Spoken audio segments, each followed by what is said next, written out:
চমৎকার ঘ্রাণ আর ঝরঝরে পোলাও রান্না করতে কয়েকটা টিপস নিয়ে চলে আসলাম আমি আরবি। আসসালামু আলাইকুম এভরিওয়ান, চলুন শুরু করা যাক আজকের পোলাও রান্না।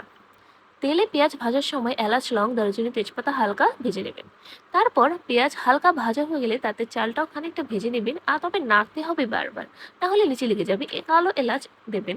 এগুলো কোথাও নেই, খুঁজে না পেলে স্বপ্নতে চলে যাবেন, স্বপ্নের আউটলেটে এগুলো পাওয়া যায়। আর সামান্য শাহি জিরাও দিতে পারেন। এগুলো মূলত ঘ্রাণের জন্য ব্যবহার করা হয়। চাল 1 কেজি হলে পানি দিবেন 1500 থেকে 1700 গ্রাম চালের অবস্থা বুঝে। তবে যদি চালটা আপনার নতুন হয়ে থাকে, তবে পুরান চালে কিন্তু পানি বেশি লাগে এবং নতুন চালে পানির পরিমাণটা একটু কম লাগে।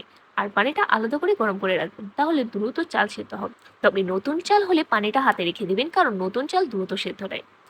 চালে পানি দেবার 2 মিনিট আগে চালে অনুমান মতো আদা বাটা দেবেন। রসুন বাটাও দিতে পারেন, তবে সেটা আপনি আপনার ইচ্ছে মতো স্কিপও করতে পারেন। আমি ঘ্রাণের জন্য কেওড়া জলের পক্ষপাতী নই। আমি 2-1 ফোঁটা দিয়ে থাকি, কারণ একটু বেশি বা এর থেকে বেশি বা কম হলে সেটা গন্ধে পরিণত হয়ে যায়। সেটি আর সুঘ্রাণে হয় না। তো পোলাওয়ে এমন টেস্টি করতে কয়েক চামচ আপনি গুঁড়ো দিয়ে দিতে পারেন। এটা আমি মাস্ট বি রাখি, আর মনে করে অবশ্যই লবণ দেবেন। কিসমিস, পোলাওতে একটা শাহী ভাব আনে, চাইলে কিসমিস দিতেও পারেন পানি দেবার পর। যখন চালে পানি টেনে চালের গায়ে গায়ে লেগে যাবে বা আঠালো টাইপের হয়ে যাবে, তখন 1 টেবিল চামচ ঘি দিয়ে নেড়ে চেড়ে চুলা অফ করে দিবেন, ঢেকে রাখবেন। 10 মিনিট পর আবার আরেকবার নেড়েচে দিবেন, ততক্ষণে চালটা এসে যাবে, সেদ্ধ হয়ে যাবে, ঝরঝরে ভাব চলে আসবে। আর যদি বাটার ইউজ করতে চান, তাহলে তেলের সাথে গলিয়ে দিবেন। ঘি অথবা বাটার ইউজ করার কারণ হচ্ছে পোলাওতে ঘ্রাণের জন্য। এটা অবশ্যই দেওয়া উচিত, আর যদি না থাকে তাহলে সেটা আপনি স্কিপ করতে পারেন, কারণ এটি ঘ্রাণের জন্য ব্যবহার করা হয়।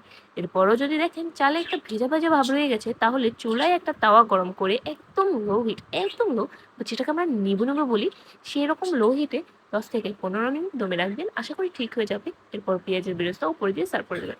তবে একটা কথা মাথায় রাখবেন, আমি তেল কম ইউজ করার পক্ষে।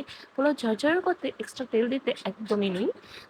যা তেল দিবেন তাতেই চালটা ভালোভাবে ভেজে নেবেন। আশা করি এই টিপসগুলো আপনার উপকারে আসবে। আসসালামু আলাইকুম।